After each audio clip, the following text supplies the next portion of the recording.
Hi, I'm Lindsay and I'm from St Meadows and Confons Church. It's really been great to come along to the conference today and to hear all the great work that the Church of Scotland's doing to try and address people with learning disability.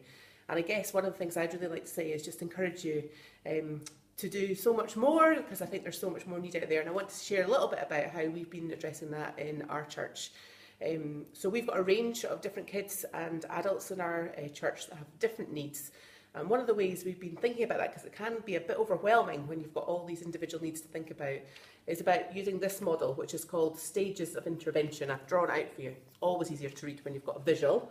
And this comes from healthcare and in education, this kind of model. So first of all, thinking about universal need, and that's about how we get it, being able to engage in church and engage in faith and developing faith for all learners. How do we make that more accessible? So one of the things we've talked a lot about is an ethos of inclusion, how to maximise everybody's engagement, and how we can communicate, maybe using things like visuals in addition to text, but also really valuing relationships and getting to know people as individuals. So one of the things we've done at St Meadows is we did training for all the children's workers about additional support needs, and we have a clear structure in how we run, but also we give a lot of different ways in which the children can engage and learn, and it's quite interactive. And they're busy doing things, not just sitting and listening. So that's about the universal level. And then this level here, which is targeted, which you'll notice this is meant to represent a population. So this is a smaller group of people. And this is about making sure some additional changes are made for some people. And sometimes I think that's a bit about understanding, if somebody's got a diagnosis of autism, what does that mean? What does that mean for them? So really getting to know them. And sometimes about providing additional resources, and thinking about how different people could respond. And so one of the things we've done here is we've got a young chap that is very severely dyslexic. He's a non-reader, even though he's 10. And so often we'll get him to draw a response or to act out, because he's very good at drama. So providing different ways in which he can respond. And then the last bit at the top of the triangle is about specialist, and that's a very small group of children or people. But what's really important about this group of people, that if we didn't do something significantly different, they wouldn't be able to engage. And so that's really important. And so sometimes people think about this as like parallel services in churches, doing a different group.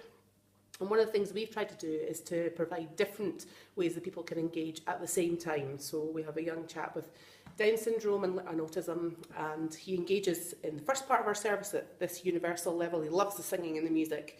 But when we go into Kids Club, he has somebody else that works with him with a different programme, and usually that's in a tent, because he loves that, with sensory-based things and music. And then sometimes he comes and engages with us, but with extra support. So really, I just wanted to share with you actually how sometimes thinking changes can be so overwhelming, but actually this structure has really helped us be able to think about how we can do this in lots of different ways for different levels of need. So, Lindsay, how do you think other churches can start to engage with and be more inclusive of all needs within their churches? How can more churches move towards being a bit more flexible, a bit more responsive? I think the first thing is understanding who's already there, but also who else is out there that is not in our church. And if we made those changes, then they would be able to come. Because actually, if we understand that, then we'll know what the changes are. So it's about mapping, it's about having conversations with people and being able to relate to them. And actually, the first bit, that universal level, is often about some of the practical things, but it's also about the heart change and about thinking about actually how do we create an inclusive ethos, and think about, I think about Jesus as being the role model here. How do we partner and model how Jesus loved other people, and how do we show that to the people that are in our communities and congregations? You mentioned 5 different questions that you could use for everybody and anybody to help them to explain who they are and how can churches use those 5 questions. Could you tell us a bit more about that? There are only 4, but I might be able to think of a 5th one by the time we get to the end. So the 4 questions that I work with, and I think it's really important because sometimes we get caught up in diagnosis and we need to have a label to be able to understand something. And I think that's often the headline news, but actually what's really important is we understand how that impacts on the person. So regardless if you've got a diagnosis or not, these are 4 questions that can help you. One is, what are the things that really this person loves? What are the things that they would choose to do? What are the things that make them sing, that are the things that are going to be really good about it? And personally, I always think that's a really important thing to do, because if I want to build a relationship with somebody, I need to know what they're going to enjoy doing, and actually that's a really good way to build a relationship. So that's the first question. What things do they like doing? Are they really good at? What talents do they have? The second question is, what things do they find tricky? And I think tricky is a really good word, because it doesn't suggest that it's a failure. It just suggests that actually sometimes we have to put an extra bit of effort in to make it right for them. And for some people that'll be around anxiety, some people will be around communication, some people will be a bit around the activities and things that they're doing. Some people will be around the environment and the sensory things. So really being able to understand what that is for that person. The third question is, how would I know they were finding it tricky?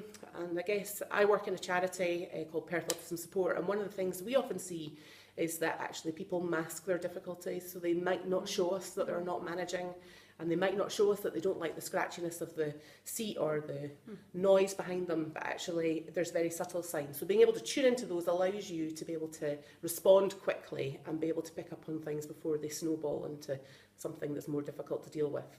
And then the fourth thing is, what should I do about it? And that's about really using the expertise and the knowledge that people already have around that person. And what are the things that work in school, in a workplace, in college? What are strategies would they use, and how would they like us to help them? So the four questions again are, what are they good at? What are their talents? What do they find tricky? How would I know that they're finding it tricky? And how should I help them? Thank you. You were very positive and affirming about this conference looking at learning disabilities, but also said it was really just the very, very tip of the iceberg. Yeah. Could you say a little bit more about what else there is on the iceberg, and what you'd love to see churches embracing and exploring? Yeah, I do. I'm really positive about it, and that's one of the reasons why I'm here today, is because I do passionately believe that Jesus has a message for everybody. And I think when we're thinking about learning disability, it is really the tip of the iceberg here, because I think the statistics, somebody said earlier in the workshop, was 1% to 5% of the population. But yet we know 25% of children in mainstream schools have an additional support need. And that's not thinking about the adult population, where we're thinking about mental health issues, the growing group of population that have got dementia.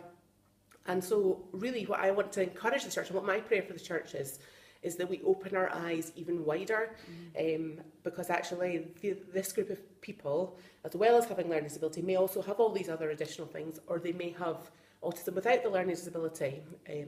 So I think it's really important that we are open and that we are ambitious and courageous, actually, in looking forwards at this.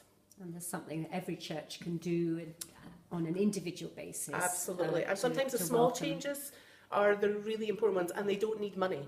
I think that's the other. I mean, sometimes money helps, but actually sometimes it's about people, and actually people's changes can make such a big difference. Thank you so much.